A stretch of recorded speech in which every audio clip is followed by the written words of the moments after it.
Yes, yes, yes, yes, yes, yes, yes, yes. Cross-YAAS podcast, which is Mirasol and Billie. We'd like to have it there, but I'm holding it. That's not going to work. Hey, it's Billy with the Curi-YAAS podcast, the podcast that says yes to cross-dressing, sexuality, and gender.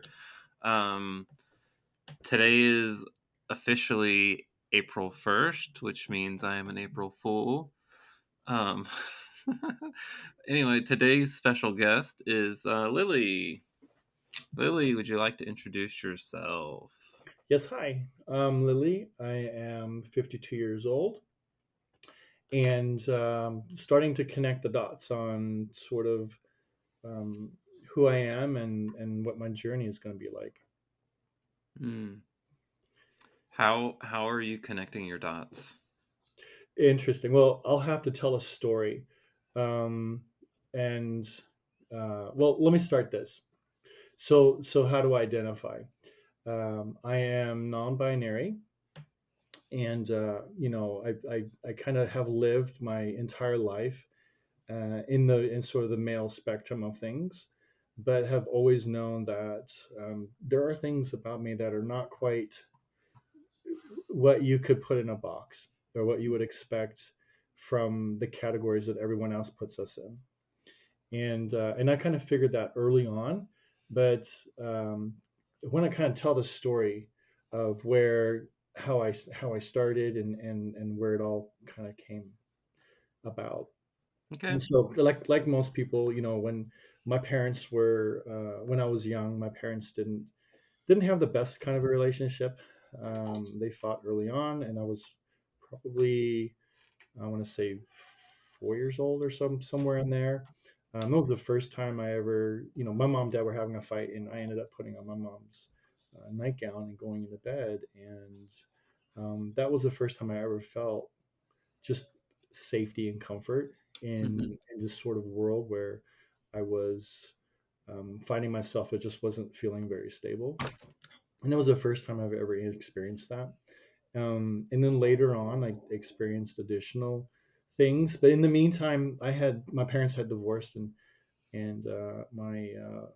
my mom wasn't in a position that she could take care of me, nor was my dad. So the judge, and this is in Germany. So I was born in Germany. I'm German, U.S. citizen now. But the judge at the time decided that because neither one of my parents were suitable to take care of me at the moment because of the constant back and forth, they ended up putting me in a children's home.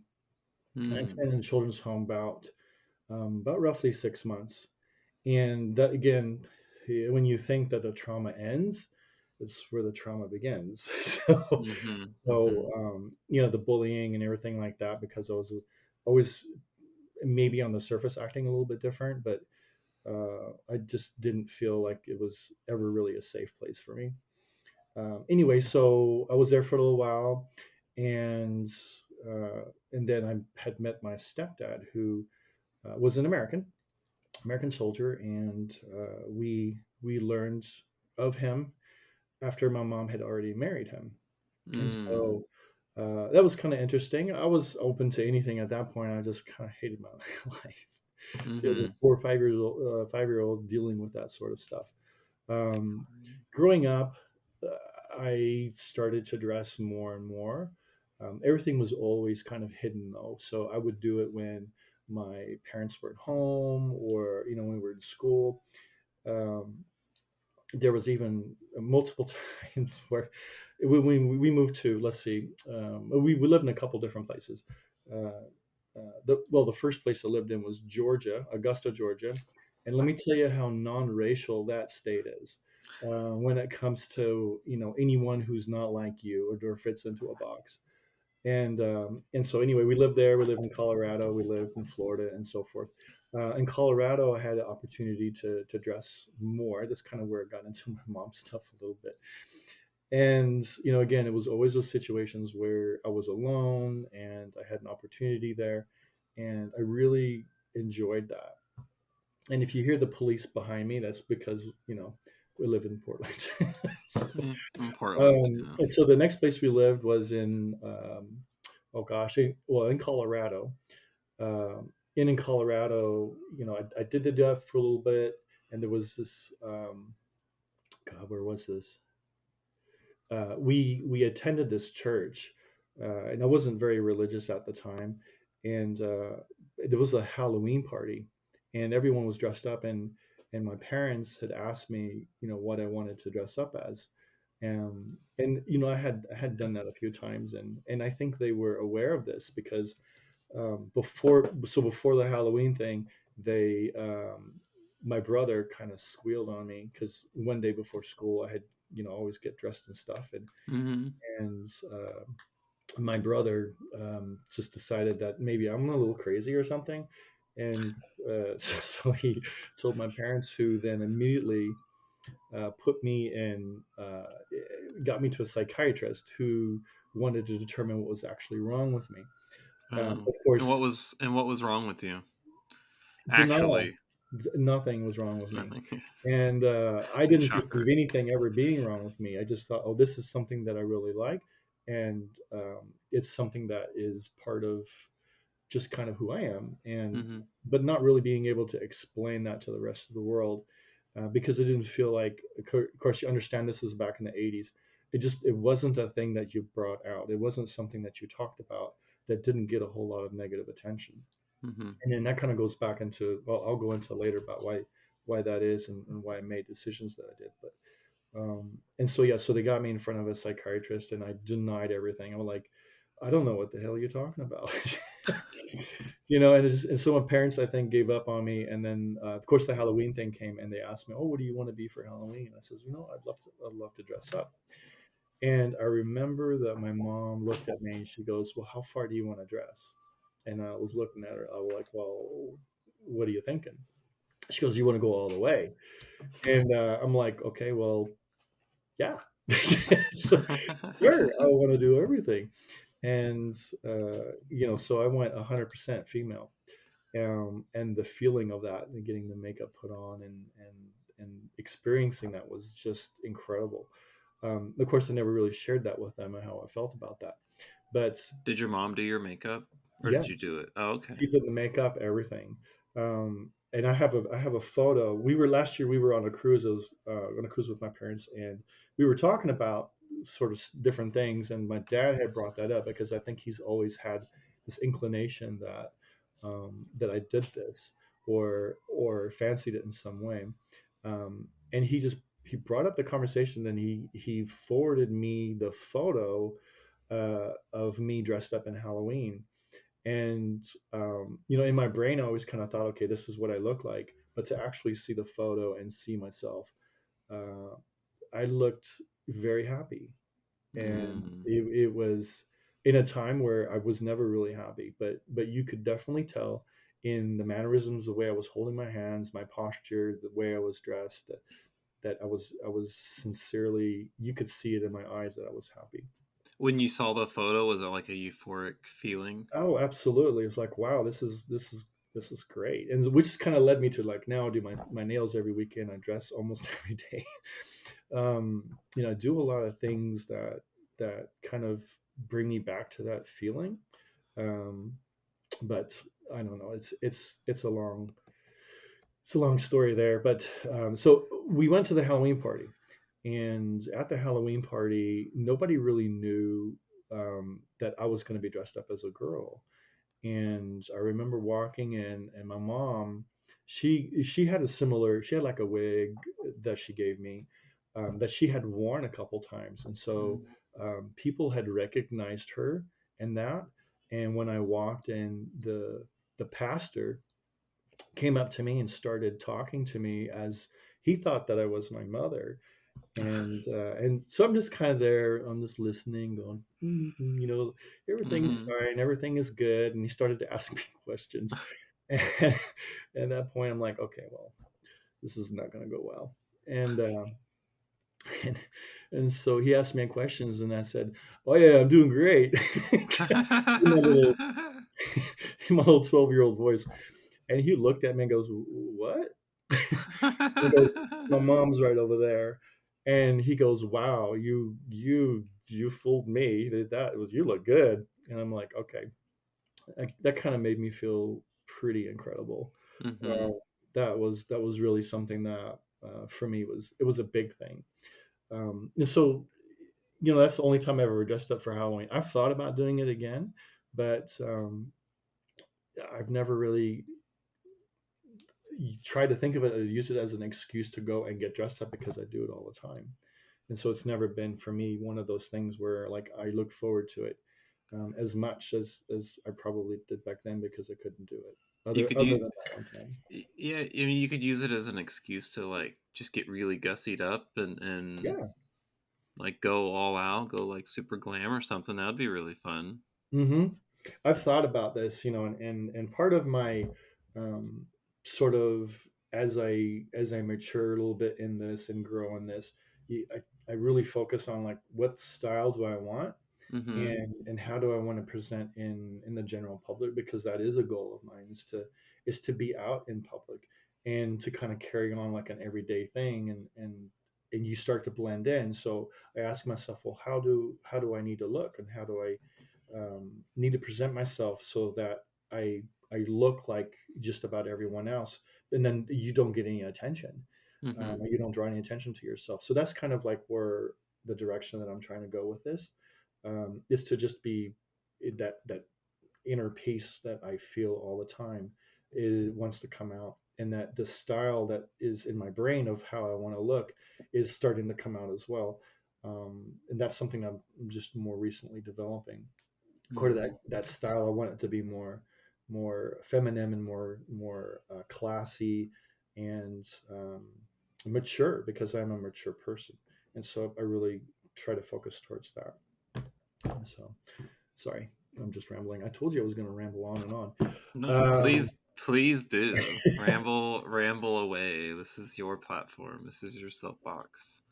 so let's see. Grew up in so I did that after and it kind of went into high school. And after high school, I didn't really do anything anymore because I joined the military. And Mm. in the military, that's not something that is acceptable. I think even to this day, it's not an acceptable thing because in my impression of that is in the combat role, um, the stress levels are extremely high. You can't have any alcohol on combat. You can't have any female interactions on combat, and it just opens the door to again. I'm dealing with the 80s and 90s of that kind of mentality and the way people were thinking back then. That it's not a safe place, and so it's more of a distraction than anything else. When you have to really trust the guy next to you um, with your life. And so I kind of understood that. And so I put it in a closet and never really pulled it back out again. Mhm. But I also realized at that stage in my life that my the way that I saw myself in the male form didn't always match with all the other males around me. Mhm. Uh, and so I don't know how to best explain that, but We'll try. You can try. you put me in a group of guys and I'll look from the outside in and see, okay, they're acting this way, I can act this way, but it's an act. It's I'm acting. I'm not being authentic about myself. I can definitely fit in with a group and connect with them up to a degree, but um, I can't visualize myself as being 100% male because I don't think I've ever been there.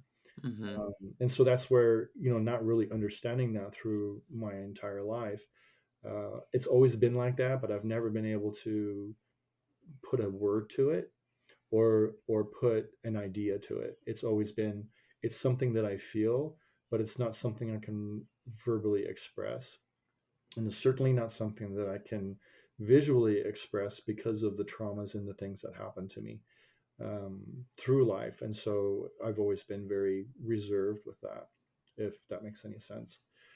Mhm. But That makes but- total sense to me. so Been there, done that.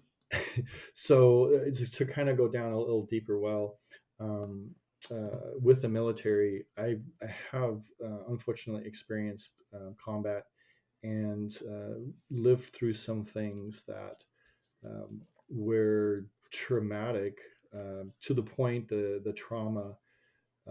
It's not something you want to experience. It's not something that is I would wish on anyone. But the experiences that I had, and of course, this is not the kind of podcast to go through those types of things, but the trauma and the experiences that I had also shaped the way that I see other males in this world, and how terribly aggressive and and awful they can be towards Mm-hmm. one another. And so that all it did was just reinforce my own perception of who I am and my identity, and how I want to be perceived in this world, even if I'm in male form. I don't necessarily feel that I can completely identify, because I know how some dudes can be. Mm-hmm. And it's not to say like everyone's like that. I'm just saying my experiences from an extreme aggression in the military. People are killing each other. They're not nice. They It's just awful. The things that I've seen, in the name of this is what we believe, in the name of this is the way it uh, is not necessarily my view, or the view I think of most of the rest of the world. And so, that sort of, and I've heard this on the Discord about the sort of radical talk about extremism of one spectrum or another. And, I find that sometimes that crosses over into I see it. Let's put it that way. I see it, and it doesn't really um, make sense to me anymore. That's okay. That we're okay, as modern as we are, and as educated as we are, that we still allow ourselves to return to things that are almost so primitive and barbaric in nature. And we see these names in what we either what we believe, or what our social parameters are going to be, or what we perceive as in our own communities as being right or wrong. And it sometimes doesn't really necessarily transfer, or it doesn't really resonate with me. I don't understand that quite. um, uh, I'm probably rambling, aren't No, I? keep going, keep So, going. so PTSD. I am diagnosed with PTSD, How does that primarily. affect you? How does that affect me? Mm-hmm. Um, I can't go into a male bathroom.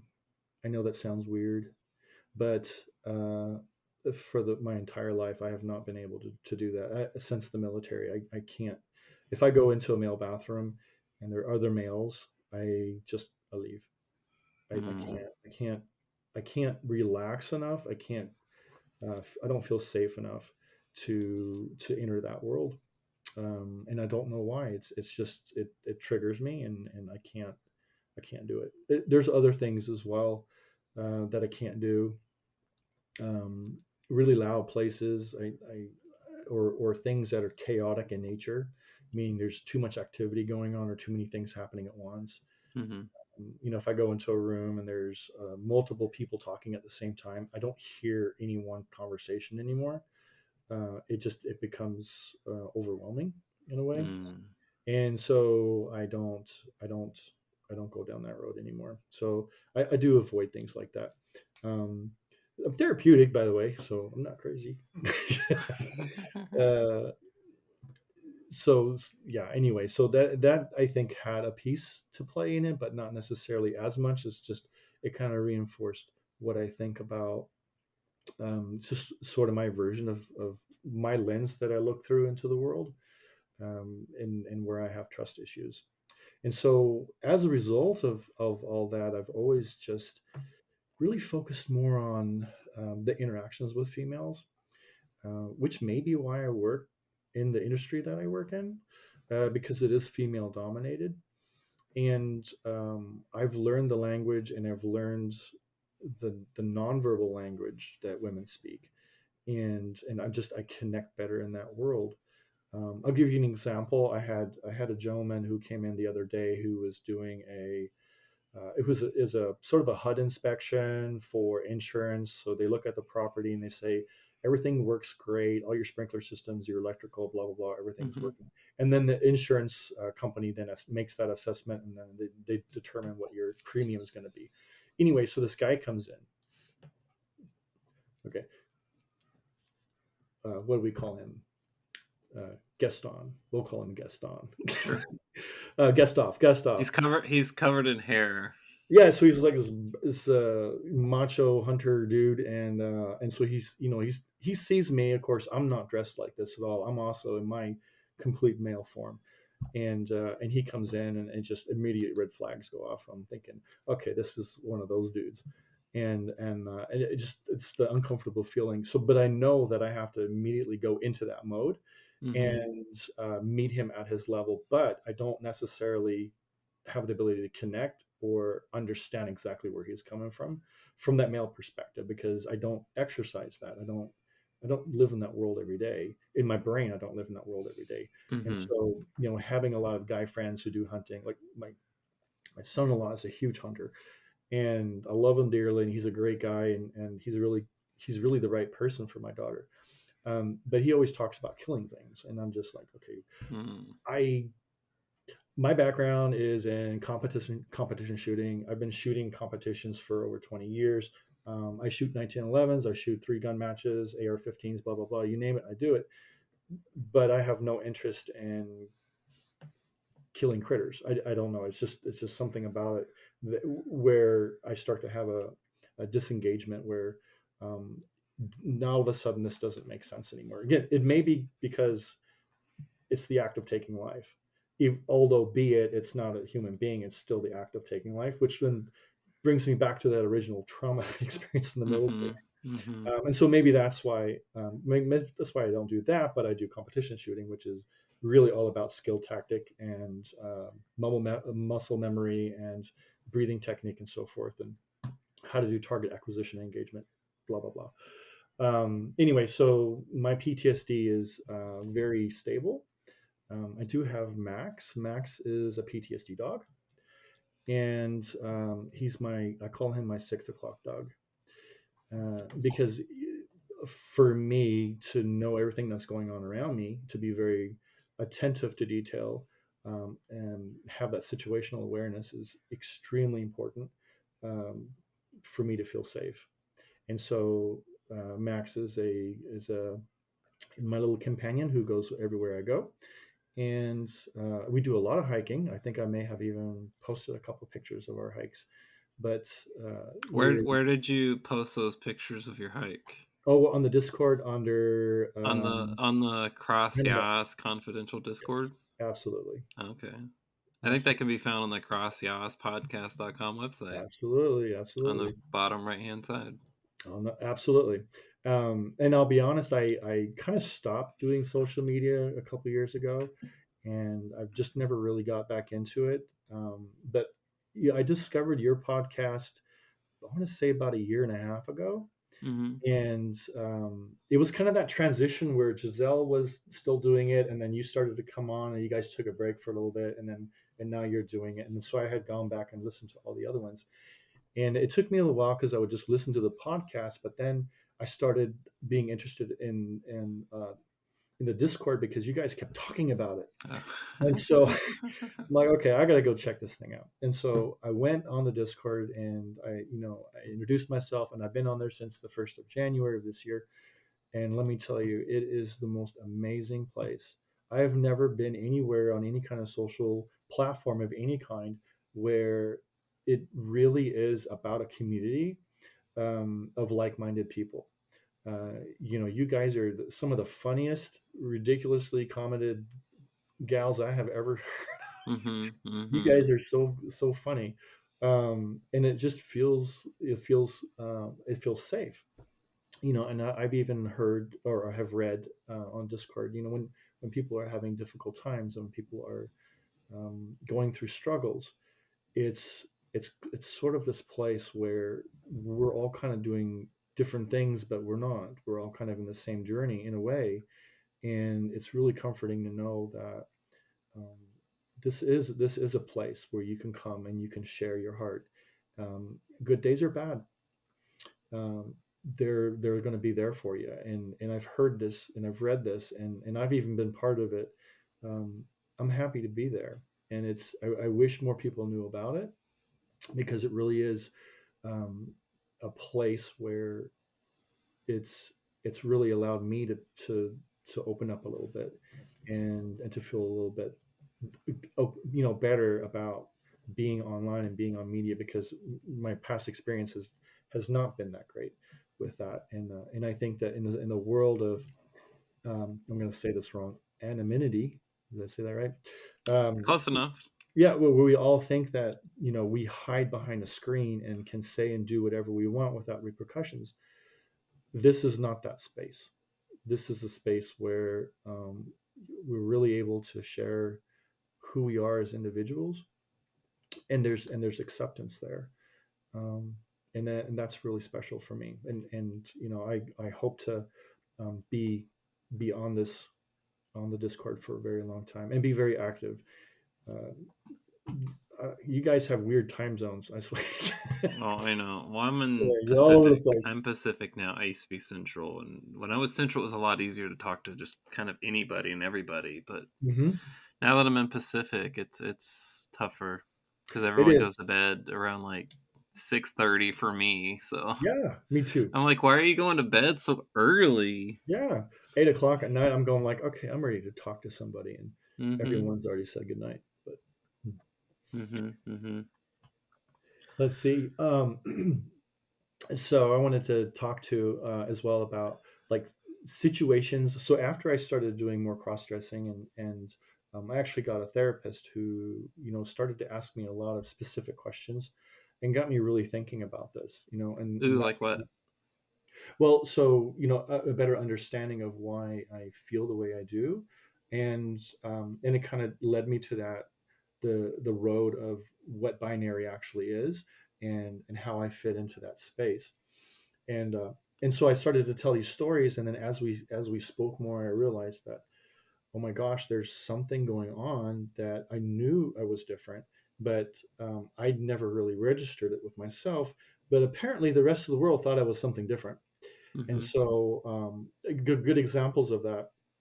After I got out of the military in Germany, I stayed for another 4 years. I went to the Uni, and started to go to flight operations school. And I met this guy who was really into computers. I mean, we were taking the old x86s. This was just like IBMs, big clicker keyboards, XTs, and using old Norton Commander and old first generation DOS, Windows 3.0.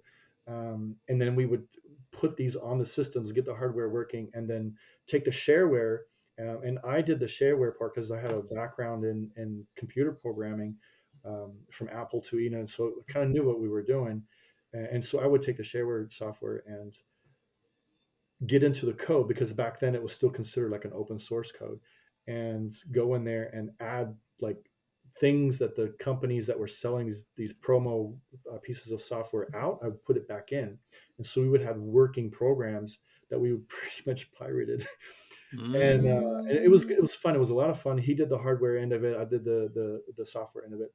Anyway, long story, he and I became really good friends. And one night we were just working late and kind of like working all night on this stuff.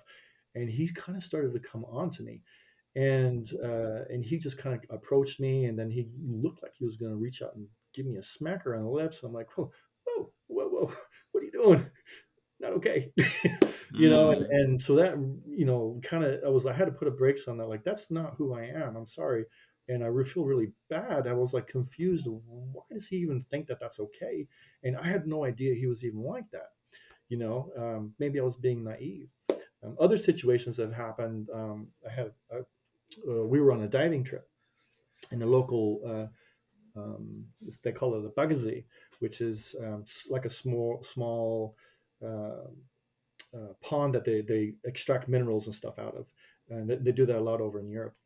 And so we're doing the dive down there, and I'm just kind of minding my own business. I was just on my own, and my buddy that I was dive partner was up a little bit further, and so this there were other people there too, and this other person comes up to me and gives me the signal of like no air signal. I'm like, okay, well, I'm going to help you, right? And so I carried an extra. Um, I don't remember what that called that anymore. It's been so dang long. It's The like a mouthpiece, yeah, the yeah, yeah. I know mouthpiece, what you're right? talking about. I don't And know. so I always carry two. And so I gave him the other one so he could breathe off of my tank. And he breathes and breathes. And I'm like, okay, up, up, let's go. And he goes, no, hold on. And he takes it off and he comes like he's going to freaking do something underwater with me, right? And I'm like, I saw you just kind of push him away. Push him away. Dang. I was carrying a 6-inch knife with me because I always carry a big knife under Mm-hmm. Mm-hmm. Jaws. And so I pulled that sucker out and I kind of flashed it at him like, that ain't happening, buddy. And I so I immediately go to the surface, and then he finally comes up and I says, dude, I will stab you with this knife. You come at me. Dang. And so, it was kind of shit like that all the time. And then more recently, not, I would say about a couple years ago, I had a chiropractor that worked for our company, and he was like coming on to me a little bit. We had gone on a couple hikes, and I don't know what the hell it is about me. What kind of vibe am I giving off that that people think that that's who I am or what I am? That's not who I am. I'm not like that. I don't want to be like that. The guys And like you. and so he kind of, like, this chiropractor was saying goodbye because we're friends and everything, and he just I start to walk out and he slaps me on the ass like a football player, and I'm like, no shit, we're done. He said, "I'll crack your back."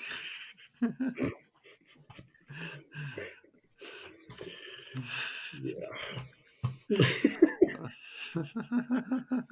There'll be no back popping here, baby.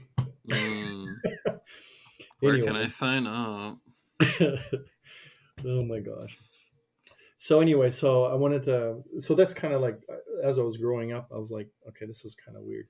Um, Other things that kind of happened to me as I was growing is the bullying, and I mentioned earlier that I was in Augusta, Georgia, and so Augusta, Georgia was the first place that we moved to when we came to the states, and um, I didn't speak English at that point, and so Mm. I had gone to the German school system for 3 years, and then ended up coming to the U.S. school system, and I stayed out 1 year and ended up getting into the U.S. school system.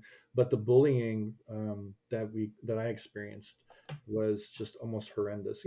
To mind you, it's not that I looked like everyone else; it's that I had an accent, and learning a new language in this country in the early 80s, especially in an area that is, not afraid to say it, very racial, Mhm. had very racial tendencies towards people who didn't fit in a box. If you weren't a good old boy, if you weren't tough, if you had an accent, you were an outsider. And I think sometimes that even today, when we run across people who aren't something we can put in a box, what we don't know we fear, Mhm. and those kids get bullied a lot. I think that's kind of one of those experiences that I had, and I experienced that, I want to say, pretty much my whole life in school. I got to be well known for beating the shit out of people.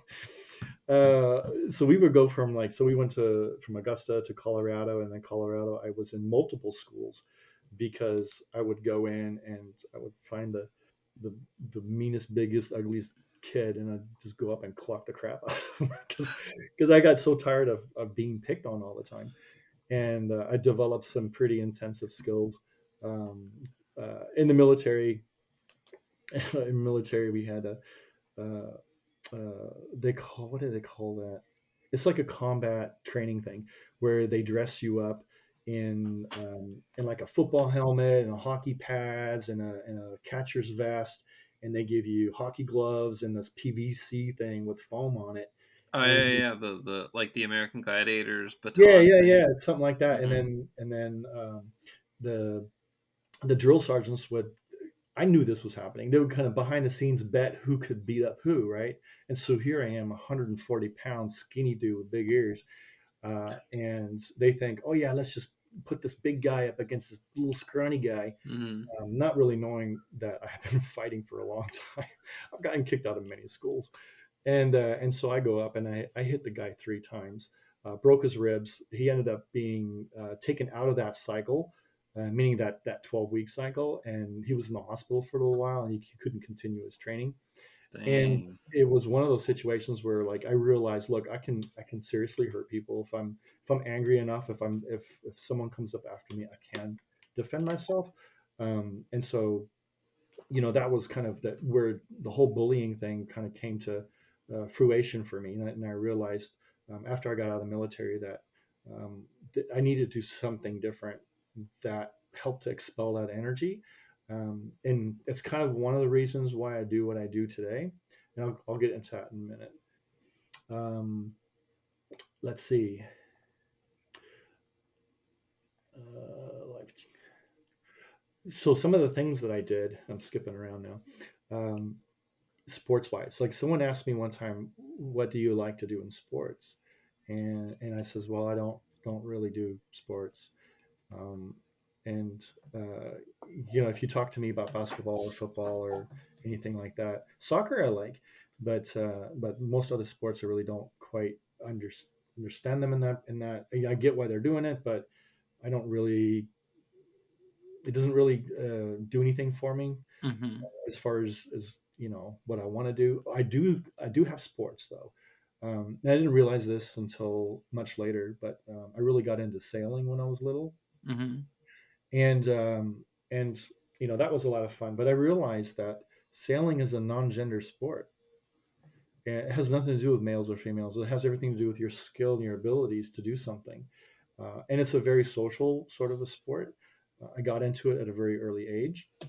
I've been sailing for most of my life. I started in high school, and no, I tell you this story. This is really cool. So I was so desperate to go sailing, and we were so poor, and uh, I saved up my money, my allowance money, and bought. I went to Kmart, right? Because Walmart wasn't really a thing back then. Mhm. Went Mhm. to Kmart and I got a 3-man river raft, and I fashioned a rectangular frame that went around that sat on top of it, and it had kind of a board on the two sides, which were kind of your center boards, and then it had a rudder that moved in the back, and then I put a kind of an X thing in the front where the mast would go up, and I bought a little 3x5 tarp, Kmart, and fashioned a gaff rig sail out of that, and wanted to go sailing. So we lived in Perry, Florida, which is the armpit of Florida, which also smelled like the armpit because they had a paper mill there, a Procter and Gamble or something, and the Is that soap. like on the is that on the Gulf? Yeah, it's on the Gulf. So it's like Okay. 50 miles south from Tallahassee, Okay. rinky Okay. dink little town, and So you're like, it's like if this was the panhandle or whatever, it's like right here. armpit. Okay. Okay. Yeah, exactly. And so we went to a beach called Keaton Beach, and Keaton Beach is it's a nice little kind of off the beat. It's not a touristic place by any means, but it's part of the continental shelf. The continental shelf goes out quite a ways, and so you got really shallow water for a long period of time before you have to go offshore quite a ways, which is great fishing grounds, by the way. And so we go out there, and I decided I wanted to try out my little new boat. So my dad and my brother, we all went out there, but I was in the boat. So I'm sailing down the canal. Everything is perfectly fine. I get out up the beach. I'm just keep going, going, going. And then my inadequate sailing experience took the helm. And so I noticed that the tide was starting to go out, and the wind was going out, and I was going out. And Mhm. so I tried drastically, frankly, to try to tack back and try to get back. It didn't quite work out the way I wanted to. So I noticed that the rigging and everything I had put together was starting to fall apart, and the bottom of the mast, got loose from the framing that I built and went through the bottom of the boat, Dang. Uh-oh. and the boat started to deflate. Now, mind you, I was probably out about 5 miles or so. I could still somewhat see land. I Mhm. knew that I wasn't in very deep water, but I wasn't in like 5 foot water. I knew it was a little bit deeper than that. And so I figured, okay, I'll cut my losses. I'll throw all the rigging off and everything, and I'll blow up the raft as I'm pedaling back. Mhm. Mhm. Anyway, so this boat comes by. It was just a regular old trout fishing boat, and the guy on it says, "Hey, let me throw you a line and I bring you on board, and you just leave that there, and we'll take you back to shore." And my immature mind says, "No, I paid a lot of money for this raft. Yeah. Yeah. I want to. I can tape it back together." Anyway, so I said, "No, just pull me in." So he does, laughing at me, pulls me in. We get there, we get about a mile or so out, and he stops, and I'm like, "Well, what the heck's going on?" And he goes, "Well, I'm out of gas. Let me call my buddy." And Oh. so he calls his buddy, and his buddy comes up, throws him a line, and so now we got two boats and an idiot in the back. Oh And no. pulling into the harbor. Well, we get within probably 100 yards of the harbor, or the entrance to the canal, and he stops, and then he calls the rangers because he's now out of gas. Oh no. So Is there a my gas dad and my shortage? brother on the shore looking at me, laughing their ass off because here I am. You got the marine guy, a ranger, pulling two guys that are out of fluid, and an idiot in the back, still Well, trying to air up his raft. this is your chance to row It's my to get some rowing experience, you There you know? go. There you go. Well, at the end, the raft didn't make it, Oh. but the experience did. So, that's kind of where the sailing really took off after that. I did build another boat in Europe, uh, Mhm. better, but then I really got into sailing, and I took several courses and everything. And then back in 2011, I bought a bigger boat, and I've had that boat ever since. And I do quite a bit of sailing now. So Mm. that's quite an interesting sport for me, just because it kind of checks some boxes that I enjoy.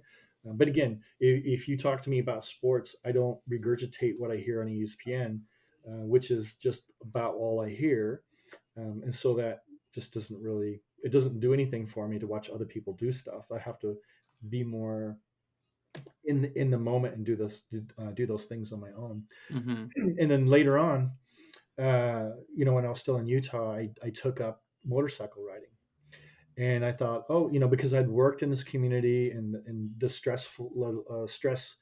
When I say community, I'm talking about senior living community.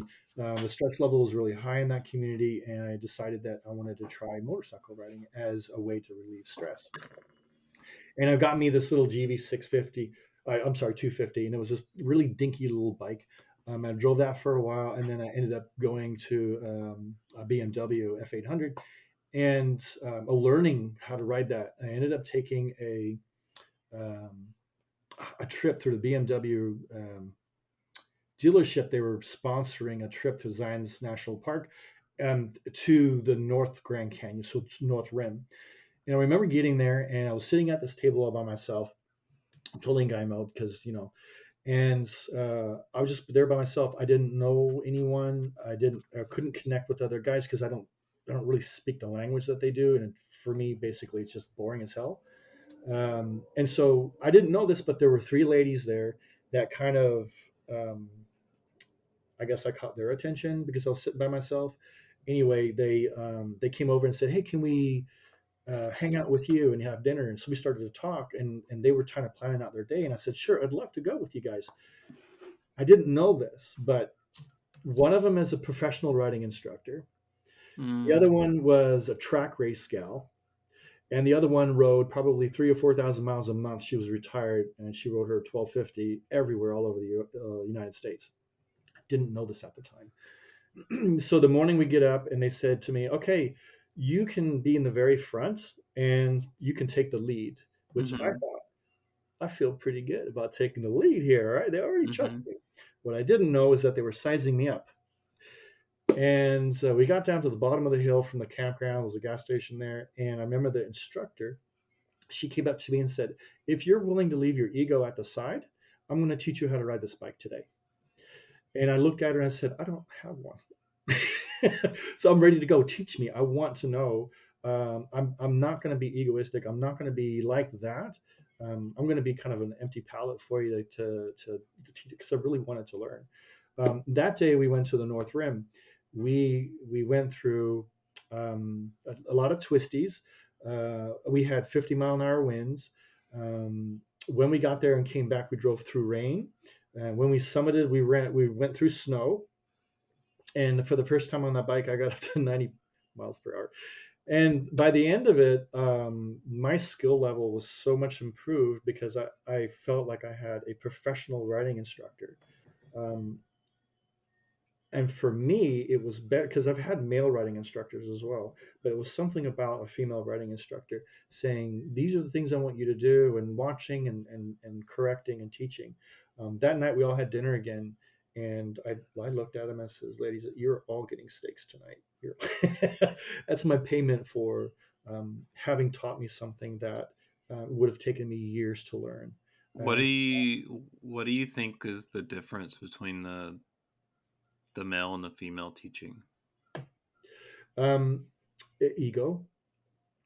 I've been on some rides with guys, and they'll do the 1200s. I always do the 800, just because the bike is a different bike, and they'll talk a lot about, you know, you got to do this. It's very, how do I say that? It's very black and white, and there's not a whole lot of room for kind of the what ifs. And in female conversation, there's a lot of, well, if this doesn't happen, then you should try this, or if this doesn't happen, you should try this, which doesn't happen necessarily in the male world. It's more, you got to do this and this, and you go out and you figure it out. And when you figure it out, you got it. And there's not a lot of hand holding going on, because there is that sort of this idea that if you ask for too much help, that you're considered weak or inadequate to be able to master the skill. And that's just what I've always felt in that world. From my perspective, again, I'm looking through just my own lens. And when I've had female, especially this particular instructor, the connection is different because I understand a little bit better where they're coming from and why they're saying what they're saying. Uh, and for me, that's different. And so that sort of connection in your I don't know how to explain it, in your brain is a little bit different. Understanding and not having to try to navigate all these nonverbal things that guys sometimes do, uh, for me is not. It's more of a distraction than it is actually helpful, if that makes sense. Hmm. That makes sense. To me, it does. Yeah, because I definitely I get that sense with guys. Mm-hmm. Maybe not teaching as much. There's really not a whole lot of teaching, but like with my job, I go to a lot of places, or even just other people that I work with go to a lot of places, and we come across things that we don't. There's a lot of unknown what we deal with, and Mm-hmm. as a professional, it's kind of shitty to not know what the fuck you're doing, and it is like a sign of weakness to call and ask for help, Mm-hmm. or you know, I remember where there were new people that have like started working and you know struggling. So Mm-hmm. when they would ask for help or just say anything, it was definitely a sign of weakness, and people kind of shied away from them quite a bit and didn't want to work with them, and Yeah, which doesn't help them get any better. that does nothing for them. Actually, it actually works against them. Hmm. And so, yeah, so my approach is a little bit different, especially like when I'm dealing with staff, um, whether it be male or female. My approach is more from a female standpoint, I think, where I am looking at, well, let's figure out what's going on with you, and what can we do to help, and what's really going on behind the picture. A good example of that is I had a housekeeper who is struggling a little bit, and the manager, the male maintenance director, is just black and white. She doesn't do it, write her up, get rid of her. My approach is, well, let's find out what's going on. Is she having car issues? What's going on in her life? What's really going on? Where is she struggling? And what can we do to kind of help her do her job better, to make sure that her home life is okay, so that she can perform in the workplace?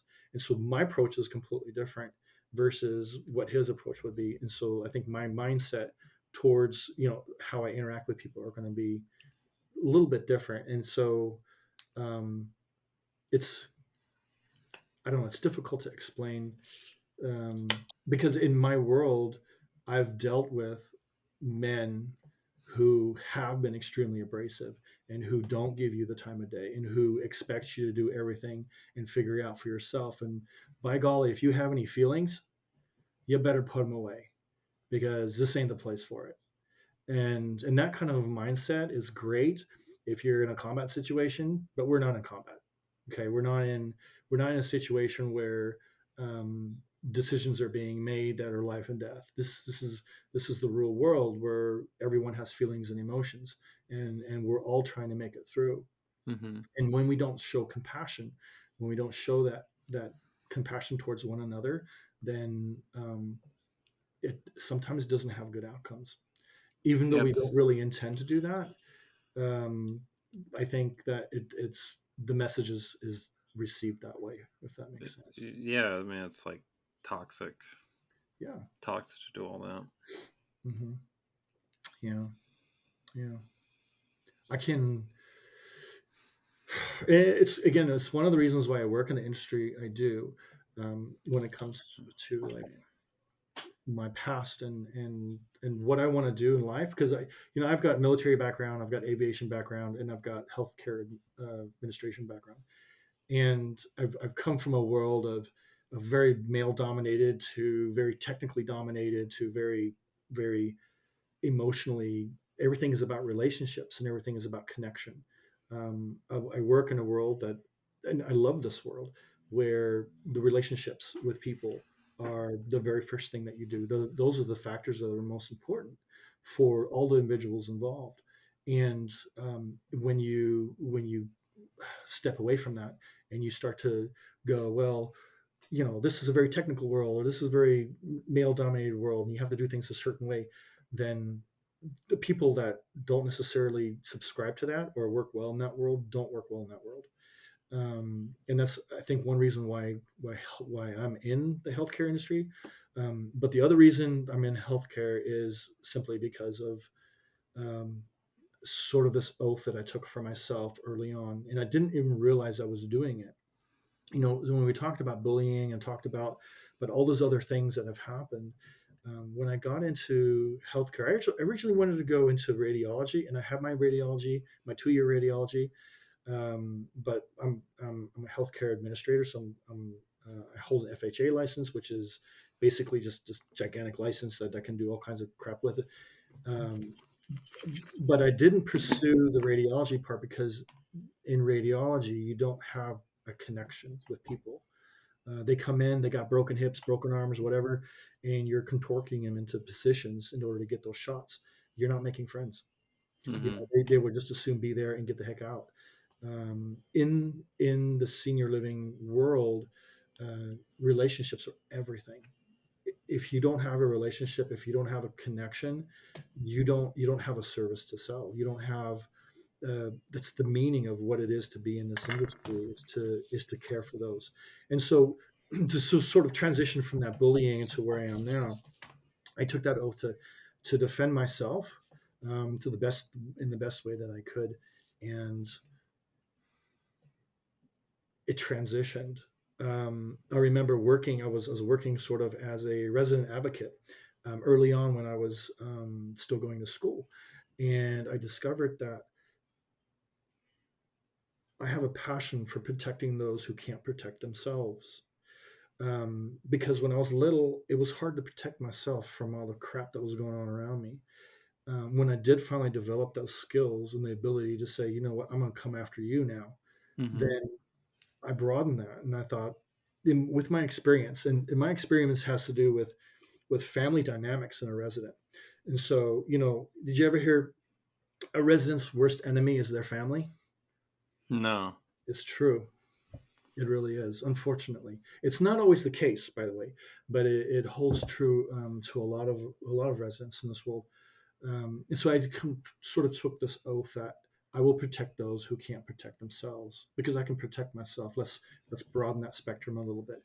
So I will go after people for Medicaid fraud. I will go after people for taking advantage of their senior population or their parents Mm-hmm. or their grandparents. And I've seen it so much. This world of entitlement is just unbelievable. What people think that they are entitled to, which they are not entitled to. especially when it comes to certain sort of Medicaid, Medicare um, services that are offered out, that are all taxpayer supported. And so, this idea of being able to take care of people and do things for them, for me is the biggest path that I could possibly have taken that fills where I am and what I want to do. Mm-hmm. Yeah, I'll give you an example real quick.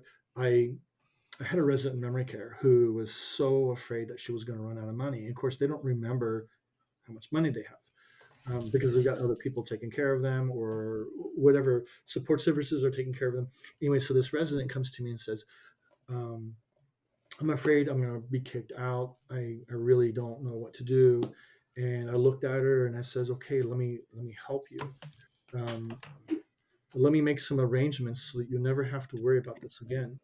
And she kind of looked at me and said, okay, we'll see. A couple days later, I came to her and I had got her this little frame, and it had a certificate on the inside. And I hung it up on her wall next to her bed. And it said, this is the deed to resident X's apartment. She owns this apartment and it can never be taken away from her. Okay. You see what I mean? So Mm-hmm. it's again, so this is the advocacy towards, for the resident to try to connect on their level. That's the relationship piece of it. That's the part that I like so much, that really drives me to do this. So I don't see it as really a job anymore. I see it as more of my life experience. I've hundreds of stories of where I pay attention to these folks, and you care for them because they are our legacy. They are the people that matter. Those relationships that we hold dear are the people that brought us up. And it's sad to see sometimes there are families that don't see it that way. They see the almighty dollar, what can I get in inheritance versus, is mom and dad really living the best quality of life? Mm-hmm. Uh, can we celebrate that for them? They've worked their whole life to have this, to take care of themselves, and now we go into the picture feeling entitled to have that. And you don't have any entitlement to any of that stuff. And I see it so often. It just kind of saddens me to see. But again, I come from the perspective of, I protect those who can't protect themselves, and I will go after anyone who hurts the people that I take care of, or has this perception of going after someone I love, that they say they love, but really, Do the people that you take care of, do they know about Lily? no, no. Why not? Lily is more recent for me. I started doing the cross dressing thing after my marriage started to fall apart. Um, I was gonna get there. So let me tell the story real quick of how I got here. So I've been married. Tomorrow, well, actually Monday, will be my 25th anniversary to my currently now my ex-wife, but I Well, call her still congratulations. my. Um, so back about 5 years ago, um, this is going to get deep now. So back about 5 years ago, I realized after a doctor visit that I didn't have a lot of testosterone in me. My entire life, I didn't have a lot of testosterone in me, and um, and so they started me on therapy, testosterone therapy. Boy, did that shit go nuts! And so all of a sudden you don't have a lot in your life, and now all of a sudden you have a lot in your life, and I started to experience things that were not okay. The behaviors that I started to exhibit were not okay, Like um, what? in relation to my marriage. Well, having an affair sucks. I'm just going to tell you Mm, that. Don't okay. do it. It's the dumbest ass thing you could possibly do, because it not only hurts your spouse, but it hurts your children, and it hurts both sides of the family, and everyone and anyone that knows you will think of you differently. And Did the extra testosterone, did it make you more like I don't know, amped up, or how did it make you feel? Well, no, especially like if you it live with like turned me into an asshole if that's what you're asking. yeah, yeah, like I want to know because if you lived your life like with low T, I'm just curious how it feels to be It is. amped up. Like I think about there was an episode of King of the Hill when Peggy's like slipping testosterone pills for Hank, and Hank's like going through like fucking puberty again, like mowing It the kind of yard, feels like taking his that. shirt off, and his muscles are Yeah, rippling. yeah. So your muscles get all big, and Hmm. you experience more strength, more energy, um, but it has bad effects. It causes you to lose your hair faster. And I think it changes your behavior to a certain degree, where you think you're something that you're not, or at least for me, in my lens, it was the perception of being something that I wasn't before. Hmm. Hmm. And it led me down to this very shallow type of a road where I was making these really shitty decisions about those types of things, and I just began to really hate myself for that. And so I moved in order to fix the issue. I quit the job because it had happened at my work, and moved out of state. I did all those things that you're supposed to do when you find yourself in that situation. I also decreased the amount that I was taking, so I didn't feel like it was necessary for me.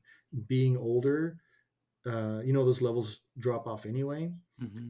and it wasn't something that I had missed. It was something that a doctor decided I needed, and so I reduced it substantially. And so I'm kind of sort of back to where things were before, um, and my mood is better. I'm happier. Um, I don't have as much depression as I used to.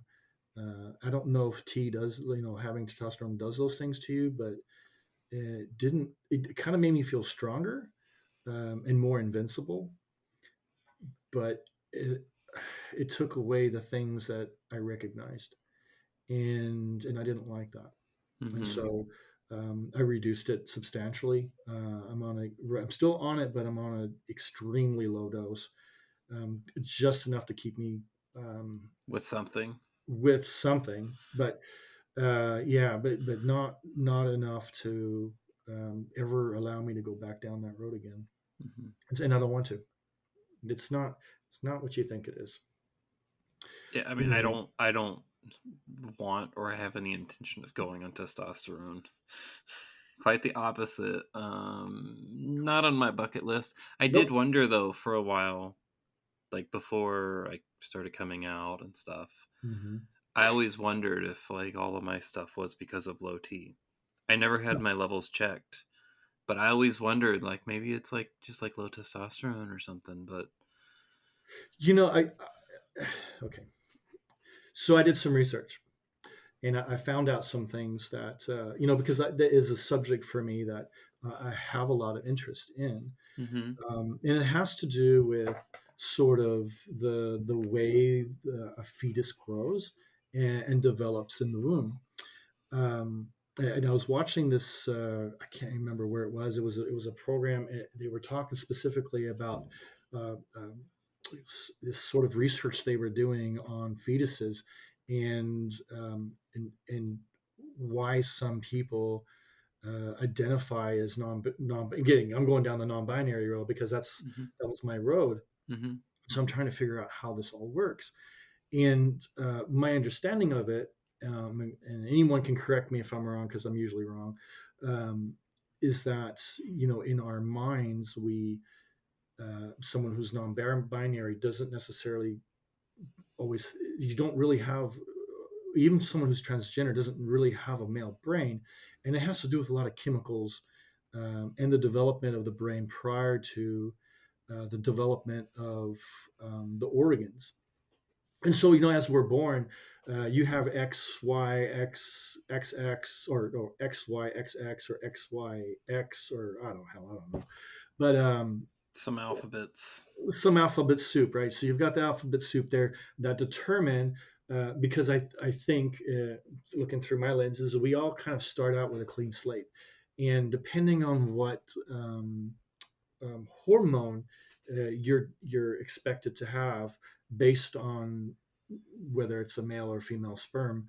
What you know what that DNA is going to look like will determine what your physical body will look like in the end. But in the brain acts a little bit differently, I think, and it has a lot to do with whether or not there is the existence of testosterone or not in the brain during the development of the brain. And from the research that I heard about, it said that people who are extremely heavy drinkers, or I'm talking about women who are heavy drinkers or heavy smokers, chain smokers, um, in the male portion of it, the testosterone level isn't a signature in the brain during that development, meaning you either have testosterone or you don't. It's not that you have testosterone or estrogen, it's either plus or minus, meaning Mm-hmm. it's there or it's not there. Mm-hmm. And in my case, my mom was a chain smoker. So, Mm. I believe that um, it was probably some was probably there, but I think that there's definitely clear markers in the brain that can identify whether a person is more female brain or male brain, and that's how we figure out who we are in relation to our bodies. And so when you have someone who doesn't have that testosterone buildup at in the fetal stage, um, later on you realize I am not in. I have a male body, but I don't feel that way at all. And if you took a brain scan of yourself, there's a good indication that you might have those markers that are developed at that point in the development of your brain, where that's where the differentiation kind of starts. So you know you're one thing, but everyone else is telling you you're something else. And just I think that's where some of this may stem from. And so for me, at least I'm speaking through my own lens now. Um, if you'll go, so my mother was a chain smoker every 15, 20 minutes. Okay. Um, Even early on, and she's still alive today, bless her heart, but she's been doing this for 52 years plus, probably longer than that because it was before I was born. And, so in my brain, I feel like that. I feel like there's a male piece there, but then there's also a female piece there, and it just ties into who I am. Mm-hmm. And it's not something that I can change. It's just there. Um, it's it's something that has always been there, and it's not something that I can or want to change. And everything on the outside I could probably change, but I've been in this body for 52 years. Shit works. It's okay. If I were in my 20s or in my 30s, I would look. A transition or something like that might be something that I would. Oh, my hair's all fucked up. Nope. There we go. It just It might be comes to the something that'd be territory. might be something I'd be interested in. But at this stage in my life, starting estrogen, doing everything changes. The method of delivery changes. The outcomes can be different. Um, and so Is so that a fear? um, no, not really. It's not a fear. It's just I have developed my life in the male persona. I've built up all these things. I'm fairly successful. I love what I do, but I don't want to say that, oh, I want to be completely female, because I live in a world where I have the power to affect change, but sometimes I have to be in the male form in order to do that. At least that's my interpretation of that.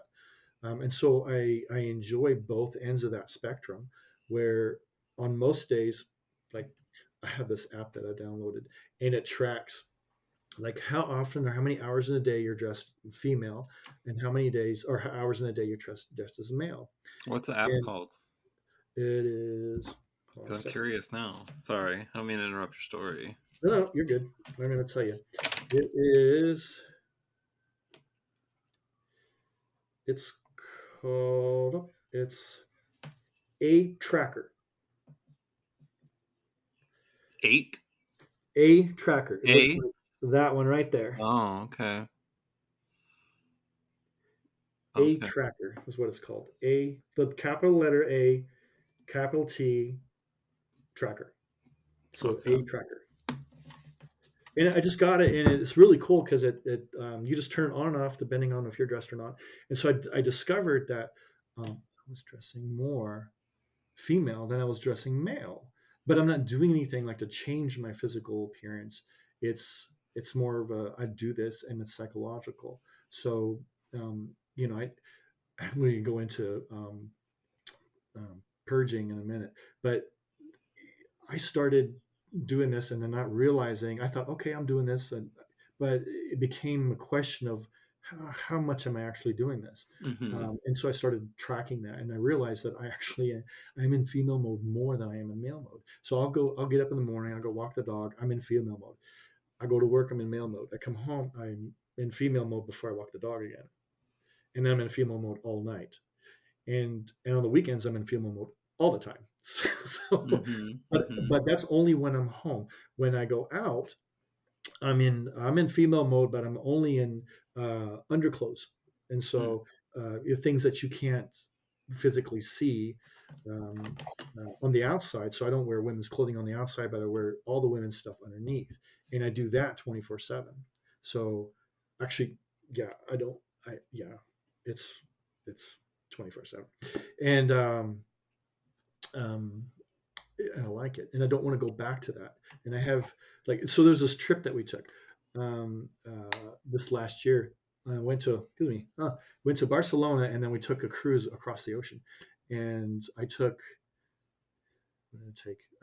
two pair of male underwear, and then everything else was all female stuff. And we were on the boat, and we were in Barcelona for a couple of days, and then we got on the ship, and we were 3/4 of the way through the ship, and my mom says, hey, if you want to give me your dirty clothes, we can get it all taken care of for you, because they always had the upgraded cabin, the upgraded executive, whatever the hell suites, Hmm. and so they got all the services for free. And so I gave her all my clothes, but I don't give her my other stuff. And she comes back and says, yeah, we did the laundry for you, but we just noticed that. Did you pack enough underwear? Yeah, and you wear them inside out to get double wear. Duh. No, I had all female stuff, and No, I and know, I I know. didn't give it to them. And yeah, you can wear them 4 days. I mean, if you're a guy too, you just wear your underwear more than Yeah, one day sure. anyway. Forward, Like, who backwards, inside cares? out. Who cares, right? That's like 8 days. 8 days of 8 days. underwear. If They can my go underwear math is correct, over. hmm, It's I'll be a little no, one, brief. 2, 3, 4 days. 4 days. Anyway, I don't even know where I was anymore. What was I talking about? You packed 2 pairs of underwear and your parents were washing them, Yeah, so or your mom. they were doing the laundry, and I gave them the male stuff, but I didn't give them the rest of the stuff. And where's my and I'm gonna brush my hair because this is bugging the shit out of me. And they were like, "Well, did you pack enough? You got enough? Do you need to do the other stuff?" And I just looked at him. I says, it's just my preference to do my own personal laundry like that, and so I just paid for my own. But it was only a couple pieces, so we're okay now. And that's kind of where I left that. Mm. But um, yeah, the only time I ever wear anything like that anymore is if I have to go to the doctor's office or anything like that. But Do I have them. But you have anyone that you interact with as Lily? yes, my wife. Hmm. And everyone on the Discord. But my so I have to tell you the story of how I got caught in my first purging story. Yes, please Um, tell me. so we were separating, and things were kind of getting really bad, and she had left, and she went back to the state where we came from. And the first thing I did was I went out and I said, "Well, shit, I'm free. I'm I'm free. I can do whatever the hell I want now." And so I went to Wally World. And this was before I started buying things online and getting smarter about it. But I would walk into the women's, delicate section, and I would have my phone open, and I would act like I'm talking to her, and acting like I'm like, "Are you sure it's this underwear?" Mhm, mhm. Meanwhile, I'm buying something for myself, and so I did that, and immediately went to that. And there was a moment where I had went to a dentist appointment and I had really high blood pressure, and they suggested I go to the emergency room, and so I went to the emergency room. But before I got there, I called her and said, "Look, sweetie, I'm heading to the ER. They tell me my blood pressure is too high. I'm feeling terrible. I'm not feeling well right now, and so I'm going to go get checked out." And she called me about a half hour later and says, "I'm on my way." I'm like, what do you mean?" And she goes, "Well, I got a flight. I'm coming out to see you. And I'm going to take care of you. I'm worried about you." I'm like, "Oh, okay. Well, that's sweet. Let me just pack up these things over here." so, Mhm, mhm. on my way to the hospital, I put everything in a plastic bag. This was just underwear, by the way. And I put everything in a plastic bag and went to the gas station on the way to the hospital. And I put it in the trash can. Mm. And went to the hospital, got checked out. She showed up that evening. I picked her up from the airport, and she was there for about 2 months. And then she'd gone back to the state where she came from, and so that was the only time I've ever purged anything. I have gotten rid of clothes, but it's always been because it didn't fit, Mhm. or it got holes in it and got damaged, or something along those lines. Never to be a man again. No, no, no. Um, it was like an emergency thing. I didn't want to get caught doing that, and I eventually did get caught by her. And we had these long conversations about this. Uh, Later on, we've had these long conversations about this. So the night that I got caught, I was wearing her nightgown, and we always FaceTimed each other. Again, we're separated, but we call each other like 10 times a day, and we're very much in each other's lives. But she didn't know that I was starting to do this. Mhm. Um, but later on, she explained why she knew. But anyway, that's getting ahead of myself. So one night I'm FaceTiming her, and I was wearing this shirt, and on the side collar, on the collarbone was the strap to the little nightgown, and it was kind of poking out. And I was just like FaceTiming her, telling her good night, I love you, blah blah blah. And she goes, "What are you wearing?" And I was like, nothing. And she goes, "Are you wearing a nightgown?" And I'm like, I started to fumble the phone and I hung up on her Mhm, really mhm. fast. I Uh-oh. hung up on her and I got up and I threw the thing off, put the shirt back on, and called her back, acting like nothing had happened. And she goes, "Well, what happened? What did you hang up the phone?" I was like, "Oh, no, no, I was fiddling with it. I just accidentally turned it off." And Mhm. Why'd you she change goes, shirts? "What did you change yours?" And then anyway, so she was pretty upset about that for me for a little while. But then as time progressed, she kind of figured out that I was doing that, and then we had this long conversation about what that is. And of course she asks me the same thing that every wife asks their husband: "Are you gay?" Because that's what they ask, because they don't know what they don't know. Mhm. And I said, "No, no, sweetheart, it's not like I only like females. Uh, I only want you. You're the only thing I want, and I do this." And I didn't know the reason why I was doing this, but I told her, I says, "I do this because it makes me feel good. It makes me feel less stressed," which I later found out is actually a true thing. And so for months after that, things started to progress a little bit, and I started to get into other parts of the clothing, underclothing. I started to do nails. I started to do toes. Now we both do our toes. So whatever Mm. color she's got, I got. Oh, okay. And I always do. My nails are clear on the weekends, but sometimes they're colored. But mostly they're clear because it's for those of you that are new into this.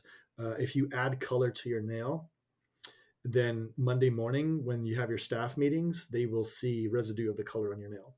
And so I go clear, so that I'm always in incognito, so that it comes off really fast. If there's any residue on there, you don't notice it because it's clear. And so that's the reason I do that. But anyway, I'm off on tangent again. I So do a clear coat because the if you leave it on too long, like the polish, some certain polishes can like stain your nails. it does. It stains my toes because my toes are colored.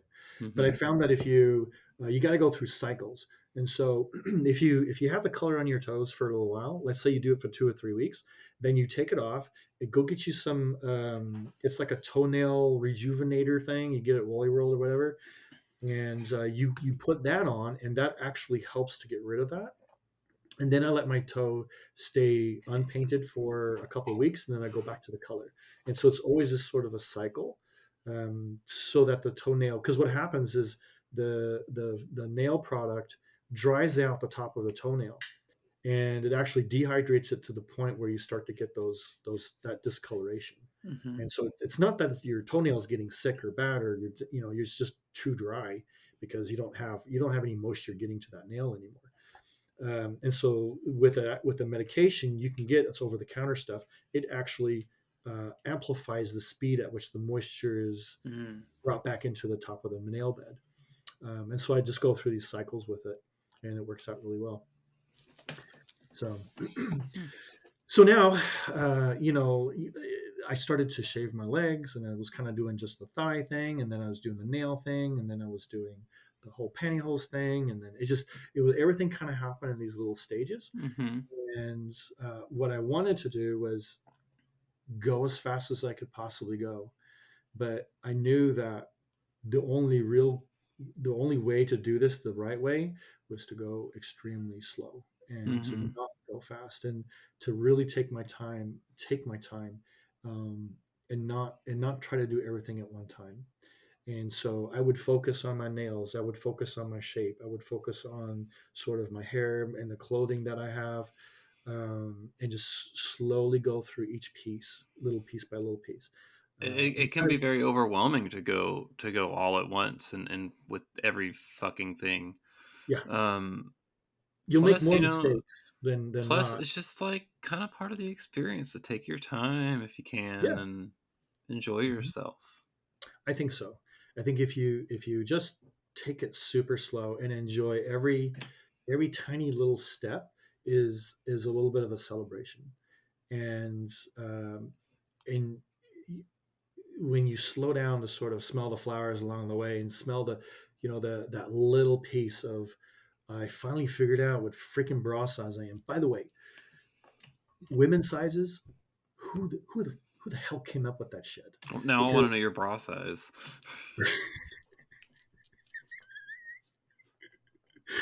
oh my gosh, it's everything. It's shoes, it's dresses, it's, I mean, holy freaking hell. Every company has their own guideline for doing this, and Mhm. nothing is like in guy sizes.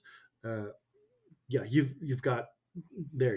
It's very basic: small, medium, large, extra large, blah blah blah, and everything is consistent across the board. But I think that women's shape, and women's physique is so unique, and everyone has such a different shape to them, that maybe that's sort of the thing that drives that.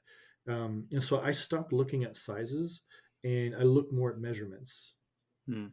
So I'm looking at the chest measurement, the bust measurement, the hip, the waist and the hip, the arm length and the leg length and things like that. So I measure myself, and then I buy products based off of those specific measurements, regardless of Mhm. what size they are. Mhm. And I Well, found that. a lot of women's clothes are just like tighter too, and Mhm, they hug the body a bit more. mhm, yep. So I know with like guy clothes, like all of my guy clothes, they all fit fucking terrible, Mhm, regardless of the size. mhm, They were always either like too small or too big. mhm, yep. Yeah, yeah, and the color pattern, or the color palette for for guys are, terrible. I mean, you got gray, blue, black. Hmm. What's Pretty much. I mean, there's no Yeah, individuality there. You know, it's yeah. I know. That's traumatized me because I don't really like wearing blue. I don't really like wearing gray. I don't like wearing black. Yeah, I I think gotta go that's back. part of the reason why I tend to go for more of the like warm colors. Um, so I Yeah, know for me, it's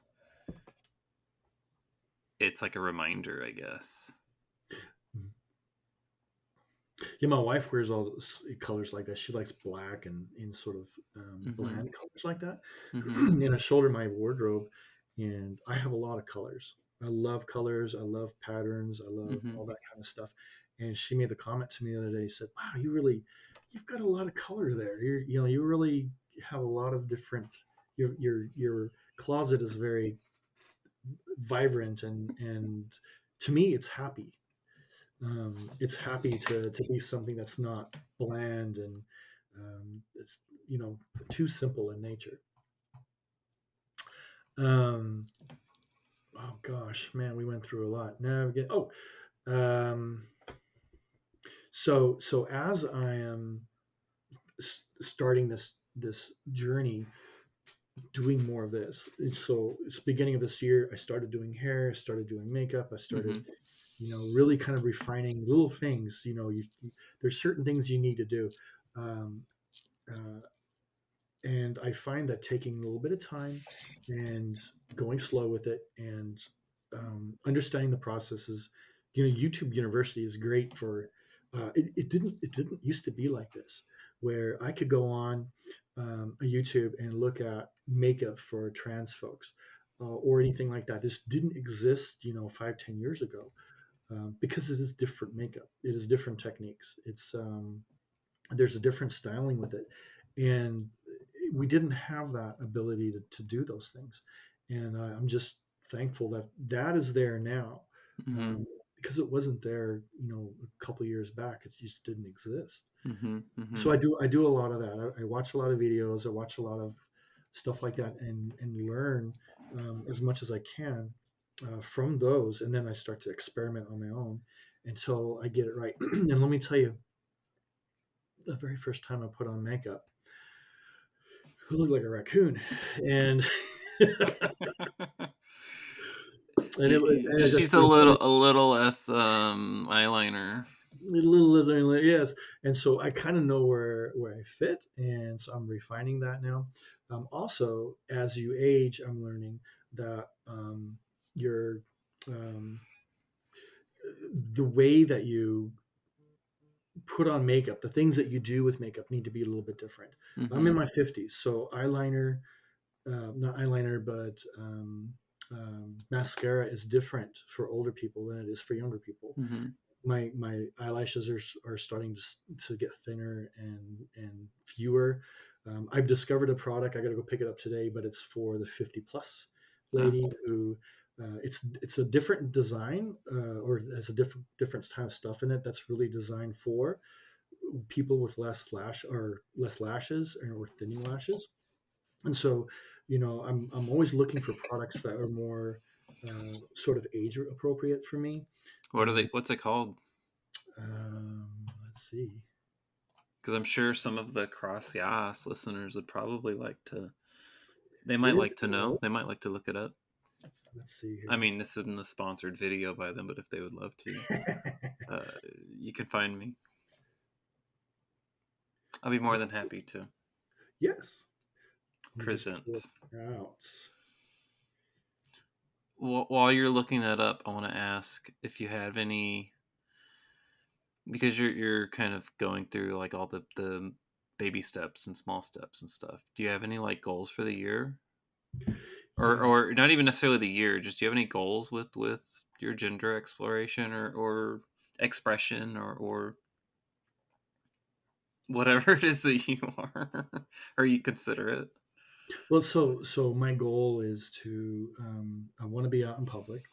I want to get to the point where I am 50% passable, that I can actually go out and enjoy an evening eating or doing something like that, or even with other people. Mm-hmm. Um, I haven't really found people that are like me in this area, although, I live in an area where there's a lot of people like me, but I haven't really gone out to really explore that. So if you're in the PDX area, I know a few people. Ray, the episode I just put out, she's up there. oh, She's amazing. Her and I went and did a bunch of shit. She's also trying to get out there, and oh, I mean, I'm not trying to like say, "Hey, Ray, go hang out," but there's people there, and Hmm. you So that's. start putting yourself out there. You're gonna Mhm. start finding those people to connect with. You're never gonna connect with those people until you're out there. Like they have to see you. Hmm. Yeah, they do. They do, and that's like one of the biggest challenges I've got this year is to sort of work up to that. Doing those little baby steps. My ultimate goal is to do this more, Hmm.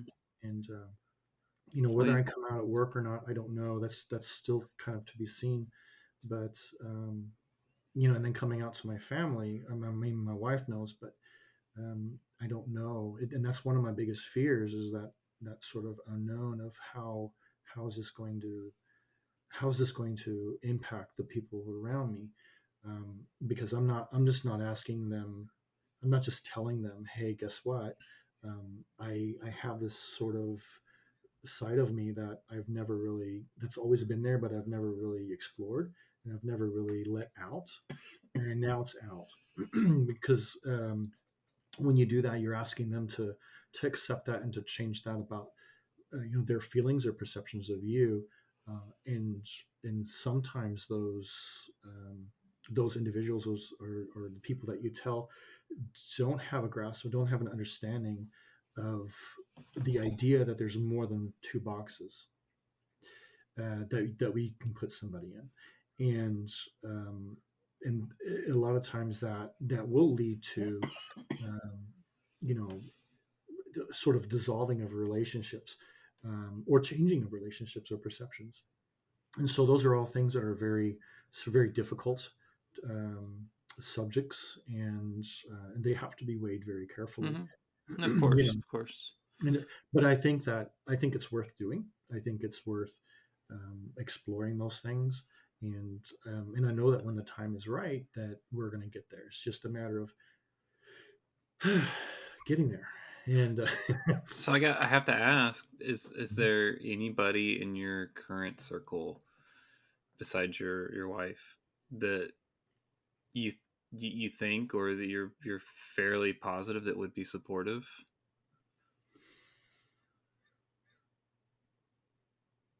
hmm, Because I mean, I'm not telling you to you need to go fucking go out yourself to everybody or anybody, but mhm, having finding that like one or two people of support is huge.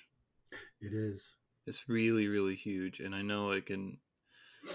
I don't want to say it'll snowball shit, but it definitely makes you feel better about yourself when Yeah. you see that person, just interact with that person. That's like, I see you, I still support you, and I love you, and it doesn't matter all of this shit. I just want you to be fucking happy. Yeah. Having that person there is it just makes things so much better. Hmm. No, I totally agree. Totally agree. I do have some friends that I've got one particular friend that I'm pretty close with. We do a lot. We hang out a lot. We do a lot of things, and he's he hasn't directly come out and said anything to me yet, but every once in a while he drops these little hints. That's kind of like, you're not quite like the other boys, are you? Oh, he probably knows. So he probably knows. So I may work up the courage to just let him know, like, hey, look, there's things about me that are a little different, He probably but knows. He it probably doesn't knows really matter. something. I almost guarantee he probably knows something. I mean, my coworkers, most of them knew about me. Didn't say shit. Yes, And or I'm having my like internal struggles and hmm, external struggles even at that point. hmm, And when I finally told them, they're like, "Yeah, I know. Whatever, it's fine." But yeah. they know, but they're still talking to me and they're still interacting with me. It's interesting because that psychology of us jumping off the cliff versus, now what I mean by jumping off the cliff, I means taking that risk, Hmm. versus how we would react if someone did that to us. Hmm. When I have a person that works for me, who I hired a couple years back, and I knew of him in our organization, but I basically pulled him from another area into mine to work for my particular company or my building, Mm. and but I knew these things about him, sort of. And he came to me one day and goes, "Well, I just want to be honest and open with you." This was right when he started with me, and he goes, I have to tell you that I have a male husband. He's a male, and and I am gay, and this is how I identify." And I looked at him and I said, "And how does that change our relationship? How? I don't Mm-hmm. understand." I told him, "This is whether you tell me or not doesn't change how I feel about you. You are who you are, and that doesn't anything different. It just doesn't resonate with me. um, I respect you for exactly the person you are, and I expect you to do X, Y, and Z for me, and we're going to get along just fine. I've known him now for 4 years. He's worked for me for that long, and it doesn't come up. I don't see him as anything different than what I what I know about him and the type of individual that he is. And he's a great individual. Mm-hmm. We get along really well, and everyone knows this about him. He's never been one to say, "I'm going to go quietly, and we're just not going to talk about that." He's not openly like the persona of what you would expect someone like that to be. Mm-hmm. Like just kind of crazy, and sometimes they kind of over exaggerate themselves, I think. He's like a normal everyday kind of a person who you would never think twice about anything other than that he is an incredible person, and you can see it in some of the mannerisms, but nobody cares. Everyone loves him exactly the way he is for who he is, and no one bats an eye. No one says a negative thing, it was difficult. It's difficult when you're coming from the other side, because you build up all these ideas in your head of what you think people are going to react to, and in reality a lot of it doesn't really happen. Mm-hmm. In the Mm-hmm. end, people go, "Oh yeah, I knew this about you all the time." I've had I've had some of my staff recently make more like, "Hmm, he did his eyebrows. Hmm, he doesn't have the hands on hair on his hands like he used to," or he kind of moves a little different than he used to move. And I've had those things. I'm more aware of the fact that they are starting to pay attention to these things. But so you never know. I may go down and slowly start to kind of say, "Yeah, yeah, I'm just a little bit different." That I remember showing up to a meeting. It was a couple of weeks ago, and I got up late in the morning. I was just exhausted. I got ready for work, and I went to work, and I've got the company HR person, head of HR, in my morning jump meeting, and I looked down at my fingers and I realized that I got sparkly hands. That's cool. So I'm like I'm jealous, if on anything. the thing, and I'm like, "Oh shit!" And so I just And continued the meeting. I'm like, you know what? At this point, I don't give a shit. I really don't give a it, shit. any You know, reactions? no, no reaction whatsoever. And so I know that girls tend to pick up on these things faster than guys do, just because if I wear mascara or have my nails or anything like that, they do pick up on it faster. But guys typically don't pick up on it. I mean, they're oblivious. Mm-hmm. If you walk into a room and you've got red lipstick on and you've got mascara on and you've done your eyebrows, and you do an eyeshadow, they're going to notice that. But if you're just being very subtle about it, they don't pay attention to stuff like that. Mm-hmm. Women do pay attention to stuff like that. They will notice it right away.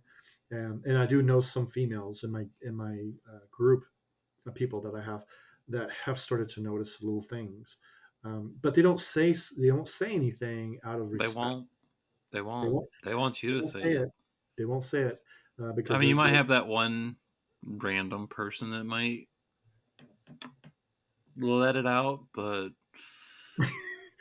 I don't know. I highly doubt it. More than likely, they would probably be. They would probably just try to be more respectful Mhm. I think so. because they I want really you to think. have. They want you to have the power with that. Yeah, I do. I believe that. I which believe I that. think is kind of a huge sign of respect. And if they're still treating you with respect and treating you normal and not like shunning you and shit, that's even with their inkling, like especially with their inklings, like that's I think that's a good sign. I think it's a very good sign. It's definitely, and I've noticed this transition in culture from sort of the Pacific Northwest versus sort of the middle of the country, where you've got this the conservatism is more, it's stronger, so that ability to adjust to something different is more, it's slower, I guess. I don't Mm-hmm. know, but uh, but I come from a state where, before I moved out here, that was extremely conservative, and you when you listen to too much of that garbage, you start to believe it, Mm-hmm. and it's unfortunate that it's that way, but that's one reason why I don't do as much social media anymore, because, or news for that matter, because they're not your friend. They're doing ratings just like everyone else. You know, they're interested in that stuff, and they're not really truly, most outlets don't give real truly unbiased perceptions of things. And I found a couple news organizations that try to be as neutral as possible, Mm-hmm. but I find that a lot of them aren't, and I find that depending on where you are, um, the general consensus of the population mirrors a lot of what's being put out there. So that, so the anti this or anti that movement is more predominant in areas where people are more subject to this sort of verbal vomit uh, from media sources that don't really take time to understand really the both sides of the story. Mm-hmm. Uh, I have noticed that out here it is definitely, I see it a lot, and it's a normality to see someone in a store who's very different from the two boxes that you can put yourself into, and and it's one reason why I love being out here. It is a safer space. You should Yeah, try it. I should. I think I'm going to try it. I've thought about dressing for Halloween. You should try it sooner than Halloween. Yeah, yeah, I'm going to try it sooner than Halloween. Yeah. Get some practice in. I thought, okay, should I should I do like a late night, get in my car and go drive around, and um, maybe go to a mall like 30 minutes before it closes or something, or um, you know, do things like that, do little Mm-hmm. steps, and then eventually work up to, because that's what I did with a so I cross dress, but I do it every day. If I go out with Mm-hmm. the dog, I have sweatpants that are female, I have sweat Mm-hmm. tops that are female, um, and I go in the general public like that. I walk my dog every day, dressed in female clothing, but it's not dresses per se, but it is still kind of the everyday things that you would see other females Mm-hmm. wearing, and I do that currently. But it took that courage of doing that. The very first time I did that, I walked the dog and it was still dark outside. Excuse me, it was dark outside, and so I knew nobody could ever see me, but I did it, and I was terrified. Mm-hmm. But the fact that I did it gave me the courage to do a little bit more, Mm-hmm. and then it gave me the courage to do a little bit more and a little bit more. And so that's the piece that I'm working on. Is it's not an all at one type thing. Mm-hmm. It's little by little by little, one step at a time. I have female shoes, the tennis shoes that I wear when I walk my dog all the time. I don't Mm-hmm. wear anything else. The only male shoes I have left are the ones I use for work, and so that's that slow transition, piece by piece. Mm-hmm. That and so I'm comfortable in public doing it that way, but I'm still working on kind of the rest of it, so that the blending in works better, and then when I start to get that encouragement and feel more secure about everything, um, then I feel more confidence. But the only way to really build that confidence is to take it just kind of one little step at a time. And then you take that little step and then you review, okay, how did that go? How, I, am walking in the woods and another male comes my way and he Mhm. looks at me and but I'm dressed in something female. You know, do they even notice? Do they even care? And so I start to ask these questions to myself, and then I'm like, yeah, you know what? They actually don't. They're probably worried about paying their bills, or they're They're worried worried about people looking whatever at the them hell else. about what they're wearing. Yeah, exactly. Am I macho enough? Mhm. Mhm. you know, and so I think that some of the things that we um, build up in our own minds sometimes stop us, and it doesn't really allow us to move forward um, because of this either whether it be dysphoria or whether it be just the fear of being out in public. And I have dysphoria, and I didn't really realize it until I started dressing and I started discovering things. I'm like, fuck, I am never going back to hairy legs. That shit's disgusting, and I will never go back. There's little steps that I can take that I can say these are the things that I will do from now on. These are the things that make me happy, and I'm okay with that. And you know, when we're in our 30s or early 40s or even our 20s, we give a shit about what other people think. I'm in my 50s. I don't give a shit what people think Mhm. anymore. I Mhm. just don't. And the more that I focus on when I'm out and I think about, okay, what's this person thinking about? What's this person thinking about? I realize that they just don't care. Mhm. And even if I didn't pass, even if I went out and what are they going to think? What are they gonna think? It doesn't matter what they think because it's their Exactly. own perception of it's their own perception of I wanna see you get out the there. lack of what they learned growing up, Mhm. right? It's it's sort of the idea of, well, when we're little children, we're led to believe in certain things, Mhm. and as we grow up, we believe them without actually questioning them, and so it kind of goes to this whole. I use this analogy all the time. It's called the ham theory. We always do things and we don't even know why we do them.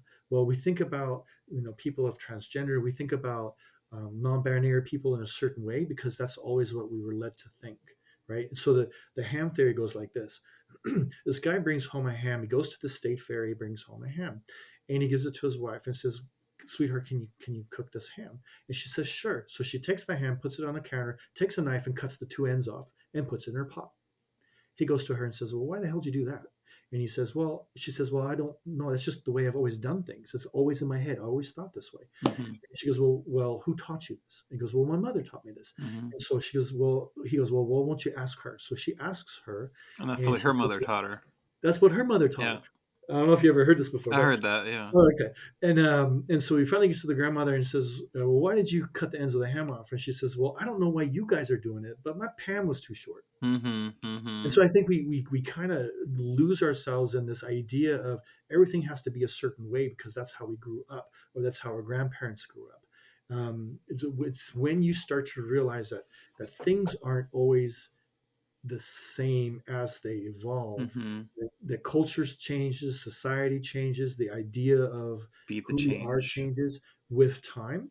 Once we get out of that box and we start to really start to think about the world in this way, that my wife and I took a trip to France a couple years ago. We went to Germany, and the Neuschwanstein Castle, the one in Germany, the big one that looks like the Disney castle. Sure. Anyway, so we took a tour there. It's the one that the Disneyland modeled Oh, their okay. castle after. Anyway, so we went through the tour, and they started to describe the architect and the guy that did that, and he lived not too far from there, and he commissioned this. So out of that castle, there's only two or three rooms that are complete. Everything else is unfinished because he died. Well, how he died was interesting because it was mysterious how he died. And so me, my wife, and my mother-in-law were all walking through this tour, and my mother-in-law was the first one to queue.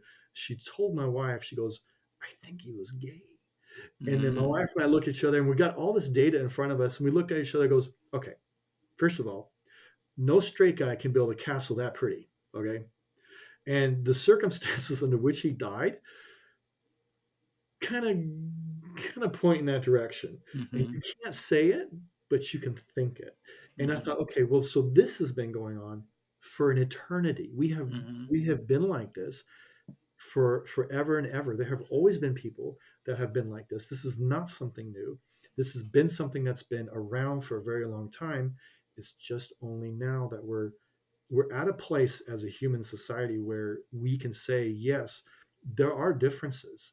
We're diverse enough. We are enough people. We're no longer trying to put everyone in certain boxes, and we're all more free thinking as a result of that. And so now we're exploring this. Is it really bad? It's not. It's a part of the human condition. It's part of nature, that How we're now how accepting this.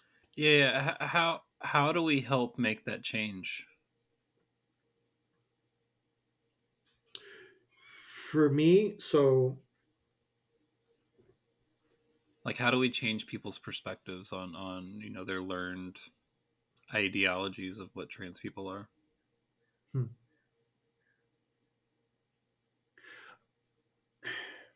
I would say one person at a time.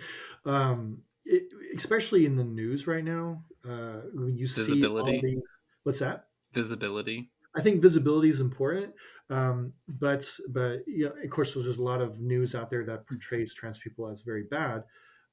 Again, what we don't know, or what we don't know, we fear. Mm-hmm. Um, I think that having a better understanding, and actually taking a moment to turn off the noise around you, and to listen to yourself and start to ask yourself certain questions, and not allow the outside influences, the media, the social platforms, and the just the toxic verbal shit that is spewed out there, that's one person's or another person's opinion, is still allowed to happen.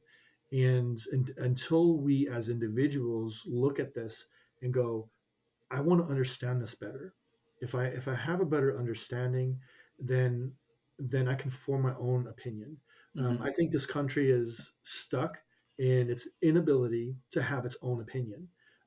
We regurgitate everything from sports to news to politics. We just regurgitate, and we've allowed certain groups to manipulate or be the stewards of, um, our children. When we are the parents of our children, we've allowed them to be the stewards of society and Mm-hmm. how we are going to interact with that society. And it's those few groups that are causing more damage than good. It's until individuals learn to turn off that outside noise and really start to ask questions without biased input from others. Um, at that point, I think we will start to understand where people are actually coming from, and who they really are and why they are the way they are. Mm-hmm. And I'm the worst person. I used to be very sort of transphobic in that way because of what I believed was, what was taught to me at an early age. Mm-hmm. That was a Same. bad thing, or that those type of people were sick, or Mm-hmm. there's other things going on. I don't believe that anymore. I shut it down. I turned it off, and I let it be quiet. And then I revisited it, and I discovered these things about myself, and I see the world completely different. I'm no longer I'm no longer part of this conveyor belt of misinformation anymore. I can think for myself, and I can form my own opinion, and I don't need someone else to tell me how to think, or what to say or do. Mm-hmm. And I think until people really understand that and sort of get their head out of their ass, um, we're going to continue to do this. This is a cycle that keeps repeating itself. Abraham Lincoln said, if you forget, you repeat. If you forget the past, you're doomed to repeat it. We've done this with the civil rights movement. We've done this with so many times. This is nothing but more of a cycle of a continuation of what we have fought for, our rights, and people's inability to change, because change is difficult.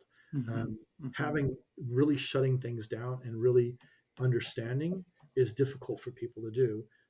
because either they don't have the tools or they don't want to put the effort into it. And so it's easier to point a finger, and it's easier to say something negative about somebody that you don't know about them than it is to really have a good understanding and open your heart.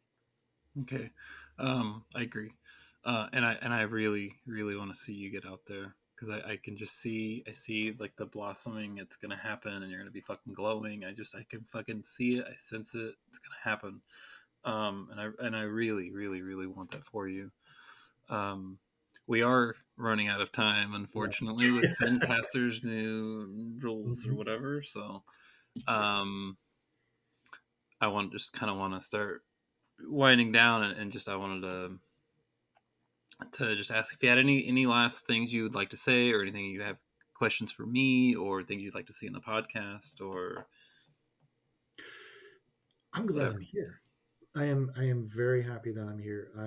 I found this platform, um, and like I said earlier, anyone out there who is at the beginning of this, take your time. It's a journey. It's an incredible journey at that. Um, be part of the Discord. It's really a family.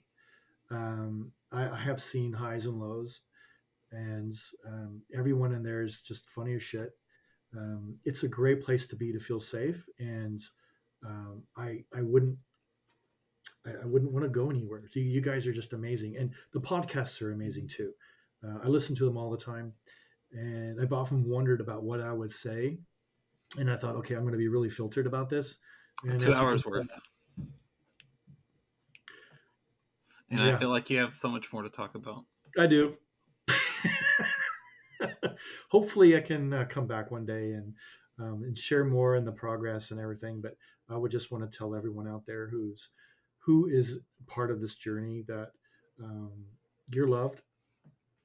There are always going to be people that care about you. We care about you, and this community cares about you.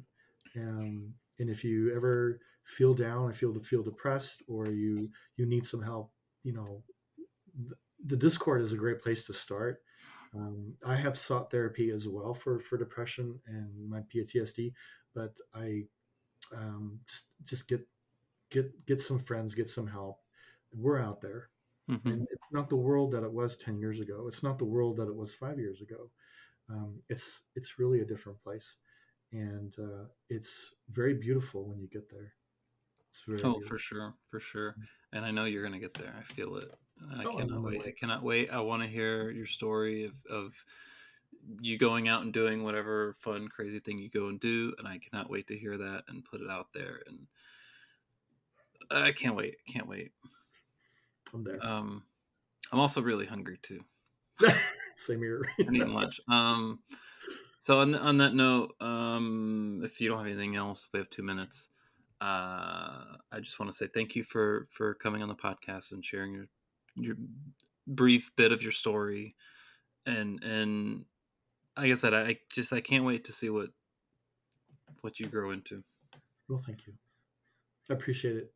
You're an awesome person. Let me tell you. Thank you. I'm no one special.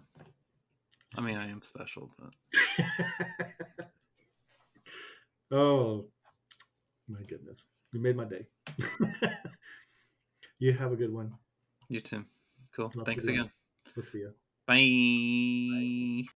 I'm not here to diagnose or treat anything. I'm just here to go on the podcast and share my story, have others come on the podcast to share their stories to help others learn about the world of cross dressing, sexuality, and gender.